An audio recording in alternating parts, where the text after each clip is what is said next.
as more and more AI generated crap comes out on the internet, and people want to watch there's nothing that's going to, I still say this, are people going to look at AI generated videos or AI generated content? Sure, they'll see it, but a real video of somebody doing something and sharing their message is going to get played every time. It's why YouTube doesn't monetize AI generated videos anymore. Eric, what is happening? Not much, my friend. We're almost to November and another episode of the Content Crib podcast, which is, can't believe it. Yeah, when did we start this? Back in, was it like April or? I think April or May. April or May. It's so funny, as we were going to talk about, it's all of a sudden up on my screen comes this, try Gemini right now with Chrome. I mean, you obviously heard of Comet being released. I'm using Comet. How do you use it? Day now. Yeah. Well, Google, I think, is scared out of their minds about what's going to be coming with Comet and ChatGPT. And anyway, I just saw Gemini. What do you think is going to happen with all that?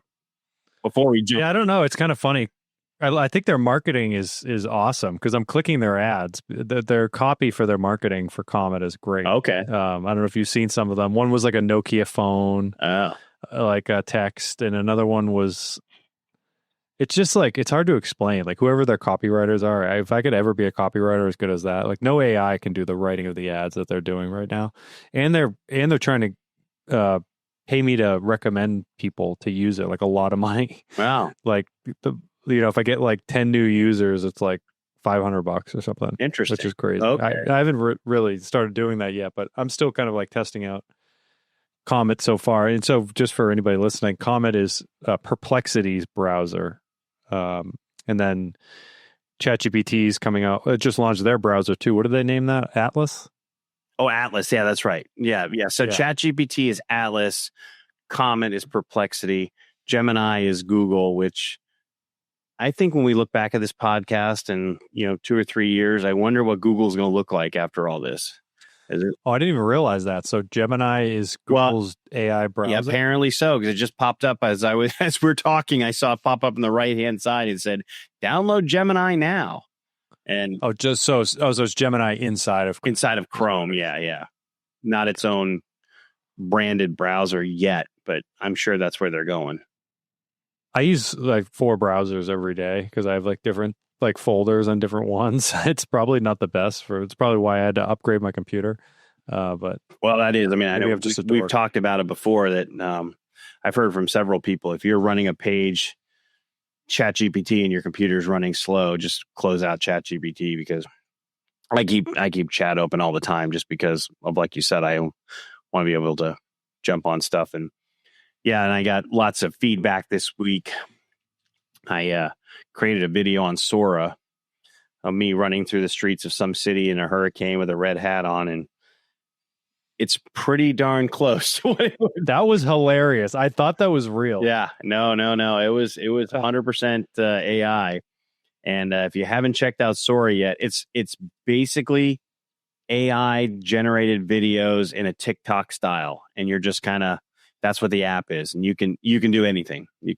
Not anything. They do have some limits, but it's pretty cool. You can create an AI video with you doing whatever. Yeah, what's interesting is, like, when is the bubble going to burst for AI? I like the tools that we're using. I like talking about it, and we're learning about it, which is fun. But when they're talking about it, it's going to burst like any day now. Yeah, it seems like there's so much money invested, billions and billions of dollars with runways for these companies, when the return on investment is not much, right? The data centers cost a ton of money to operate these language models and create these videos of you in a red hat running down the floods of Florida, which is amazing. But like, what is going to happen? I don't know. Maybe it's better that it's going to burst. I don't know. I'm not sure. Well, I heard yesterday, OpenAI ChatGPT has 800 million unique weekly visitors. 800 million. Which, I mean, so 9% of the population, of the world uses ChatGPT on a weekly basis. That's an incredible amount of people if you think about it. So Yeah, I don't know. I mean, it's I do know this is AI is here to stay, and it's changing our lives, and I think for the better. As I've said on several different occasions, it's a way to save a whole heck of a lot of time. I mean, I had to find, anyway, this is going down a rabbit hole, but I had to find one little transaction or I have to search for a couple different transaction Excel spreadsheets over like 10 years. I had to find them. And you can go and try and search on Excel, but it's a pain in the butt. I had ChatGPT go in, check it all out, and within 30 seconds, there they were. Where, 5 years ago, I'd have to have somebody, or 3 years ago, I had to have somebody search all that to go find it. So saved me a whole heck of a lot of time and money for sure. Yeah, I was just helping my wife out actually last night, comparing a couple contracts for her med tech company. They wanted to redline, and it's at least to see what opportunities there were for adjustments and then submit to their legal team, because having to go through it line by line and mark it up yourself is pretty challenging. Yeah, but at least you could compare like contract to contract side by side and say, well, here are the differences, and then send it to the legal team to compare it, instead of no idea where to start. So I mean, there's so many ways you can do it. You use it to make your day easier. Yeah, no, for sure. And it's going to be obviously a tool that everyone uses, as we move forward. But again, I have said it before, it's there will be a $1 billion solopreneur that will happen in the next 2 or 3 years, and where they used to have to hire 100 different people to do all these different jobs, and AI will do those for you. How long did it take you to make that Sora video? And how did you do it? I literally a 20-word prompt.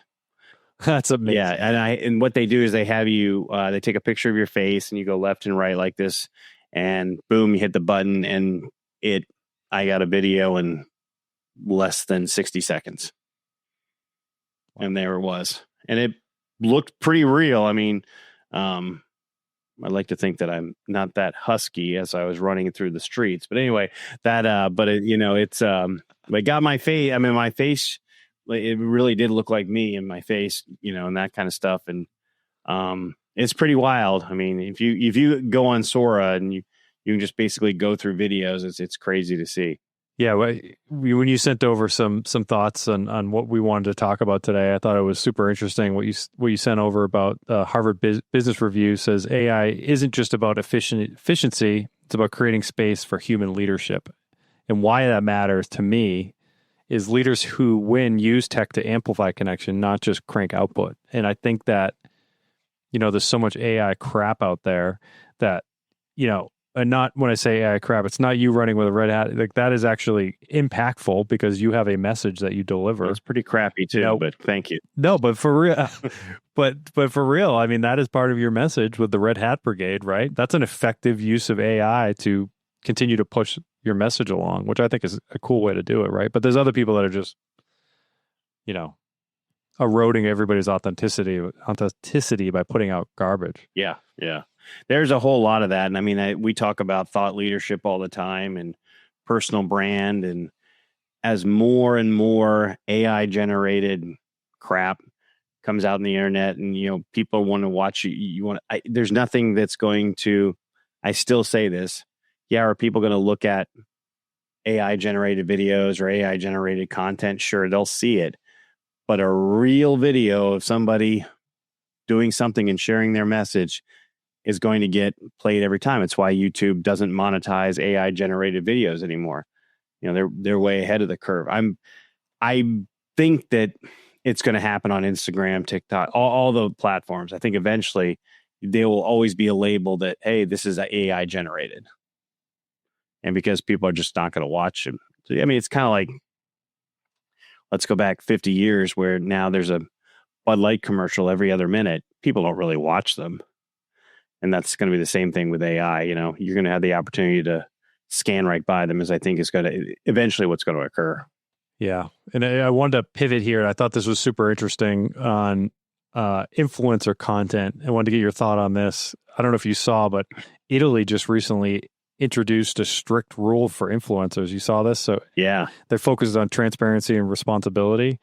And I think that is really like groundbreaking on, code of conduct for influencers. And I think it's great for the public, kind of promotes transparency and responsibility in this digital world, because I think people are kind of taking advantage, and there's a lot of grifters out there. Oh yeah, there's went down the rabbit hole of this scammer payback guy on YouTube, and all the scams that are going on, and this is just over the phone. Now you're going to get, I don't know if I want to mention the scams just so people will hear it, but our billions of listeners can listen to hear this. But there's scammers now that are matching your voice, and they're calling like with your kid, calling with AI and stuff like that. It's pretty scary. So I don't know how they're going to do it. I mean, obviously, Italy with the influencer stuff, but they're going to have to figure out a way to, I don't know, at least screen how it comes across and what it sounds like and what it is. But again, back to the original thing, what we were talking about with thought leadership is, if you're out there in front with your message and it's you, and people know it's you, it's a whole different, whole different things. It's funny, good buddy of mine, Patrick Jamnick, put out there on LinkedIn. He's like, basically a plea to people saying, hey, please stop replying to or commenting on my posts on LinkedIn with AI generated messages. He goes, I know it's AI. It's 4 paragraphs. I know you as a person, and you would never talk like this. It was pretty funny. You should go out and see what he wrote. But it was essentially like, just stop. Make whatever AI bot you have doing this, make it stop. That's amazing. Good for him. Yeah. I laughed because I was like, I haven't gotten as much more, because I think I did the kind of same thing. Like, hey, just stop, because you just get these AI generated messages over and over and over again, and it kind of starts out with, your thought process is exhilarating to me. Like one of those like things. Who talks like that? Yeah, it seems to be calming down a little bit in the AI comments. Maybe I've just been kicking people to the curb, but yeah. I want to go back to what you brought up, thought leader. I actually think about this from time to time. What's your opinion on the difference between a thought leader versus an influencer? Ooh, that's a great question. I think on one level, they're the same exact thing. But I think when you're talking about thought leadership, that's somebody who is sharing their opinions, they're sharing their message, they're sharing their insight, and they're not really trying to get you to do something because of it. They're more of providing value. Where I think as an influencer, we all know who Kylie Jenner is, and so that's her face, and then so she's going to hold this product up, and you should buy it because it's her. I think that's the difference between influence and influence and thought leadership. What do you think? Yeah, I think it's just as simple as influencers focus on the clicks and the vanity metrics, but true thought leaders really focus on delivering value, consistency, and they're credible, right? And it's just what you said, they're experts in their field and they're sharing their message. Yeah. Which is like, my wife is like, oh, you're like an influencer, like blah, blah, blah. I have all these followers. And she like, poke fun at me. And yeah. I don't really see it as influencer. I just share what I know or what I've struggled with and some tips and tricks. And that seems to work from time to time. And so I don't know. Yeah, my daughter called me the old guy in a LinkedIn influencer the other day. And I was like, I think that's a compliment, but at the same time, I don't think that's a compliment. But yeah, I don't really, it's funny. I guess, quote unquote, influencers don't really influence me at all. Maybe they do, and I don't really know it, but they don't. But, it's funny. It's when I know, some of my buddies of mine who are, I don't know, thought leaders, influencers. Yeah, they'll be wearing something or doing something, and I'll go, "Hey, what do you think of that?" So maybe on that level, I am influenced by some of those things. But I do know this. I'm like, we talk about it all the time. If you're in business, you better make a point right now. Look in the mirror and become a thought leader. You have to be, because if you're not,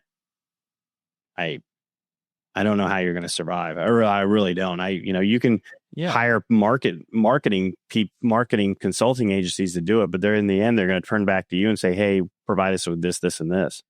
Yeah. Even if you're like a plumber, you're running a company, just like put some tips and tricks and, common stuff, once or twice a week, and whatever social media, electrician, anything, people are going to tune into that stuff. You're going to build trust with them, and they're going to ultimately call you for, if you're in their area to service their needs. Right. So my question is, the businesses that want to, grow their B2B, they don't have a playbook, right? Obviously we can help with that. That's what we do. Yeah. If you're a founder of a B2B company, software company, medtech company, I don't even know, like, if I didn't know anything about this, where to start, or like how to give a playbook out to enable my team with, thought leadership, or have someone, or do it for myself, right? I think that's why so many people have ghostwriters. Totally. Yeah. I mean, I think there's going to be a groundswell of people in med tech, healthcare, that we're going to see CEOs, executives that are going to decide, I have to do this. I mean, it's just starting, really. Yvonne Tornos with Zimmer does it. Zimmer really has embraced it. They have subscribed to being thought leaders and doing that. I think that, we get contacted quite a bit. Our company ISG, which is Influence Strategies Group, we started because we got so many people calling us and saying, hey, will you help me with this? Will you help me with that? How can we portray ourselves in a better light? How can we do this in a way that people are going to go, man, I want to know more about this. So that's why we do what we do now. But I think that it's starting to happen. And I talk about it all the time. It's like, I hear it all the time. Well, I'm not going to be compliant if I do this, or, compliance doesn't want, that's just a huge excuse. I don't care what you say, that you're making an excuse. You don't run down the hospital hallways and yell out HIPAA violations. You don't run up to the front of a hospital and say something stupid. Come on, that's just not what we're talking about. No, people don't know where to start. They don't have the time. They want to do it, or they may feel embarrassed, so they don't know what to share, and so they need someone to do it. Yeah. Right. Yeah. 100%. Well, that's why we developed ISG. It's why it's there now. And absolutely. That's why we're fielding calls all the time about it, which is great. But, where do you see, so we talked about how medtech is just starting to, which industry do you see out there that is really on the forefront of thought leadership? Like, executives get it, and they're doing it, executives and whether it's middle management, executive management, what industry do you think is doing it the best right now? Maybe it's just because we swim in this world so much, but it seems to be healthcare. It's tough to say. I see some, software leaders and, some finance people talking. Mostly healthcare. Finance is really coming on strong right now. Yeah, finance is definitely. Finance, all of a sudden, somebody must have said something at a conference in the last 12 months. Yeah. And that switch flipped, because they're everywhere now talking about it, which is great, because I don't know about you, or other people listening. When I really want to trust somebody if they're going to be dealing with my money, and I want to know who they are. I want to know them before I meet them or before I work with them. So. Yeah, that's the bottom line, and we say it all the time, right? Trust is the new currency. Yep. And it's this seems to be the common thread in all these updated stories of, influencer marketing and regulations and brand building and building a personal brand, or enabling your B2B companies with the assets or the game plan to implement, outbound marketing in terms of thought leadership, right? So it's, how can you build trust that way? And most people don't know where to start. Having frameworks is so important, and to implement those things. And even people don't even know what to do with that. So, Content Crib, ISG, all these tools are available. And, we try to talk about things on the podcast too, to help people, for sure. Yeah. And that's why I enjoy doing this. And A buddy of mine called me the other day and he goes, "Hey, you guys should have on more guests. Guests are awesome." And I'm like, "Yes, they are awesome. We love having guests on. It's sometimes just hard to match up everybody's schedule and get a point in the right direction." So, all right, here's a commitment, because next episode we're going to find a guest. All right, we will do it. We started off plenty of ideas of people to do it, so we will for sure. We started off hot with guests. We had a bunch in the beginning. Yeah. And now we got to get back on that momentum. Yeah. Well, we've got some messages out to people this morning, so who knows what next week may bring us.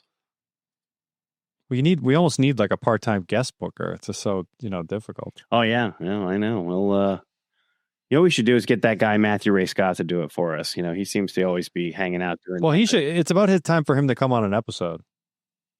My gosh, this is why we're in this business, Chris. We need to bring him on. All right. Well, hey, everybody, we just figured out who our next guest is going to be. All right, perfect. Yeah, that's who we're going to do. So,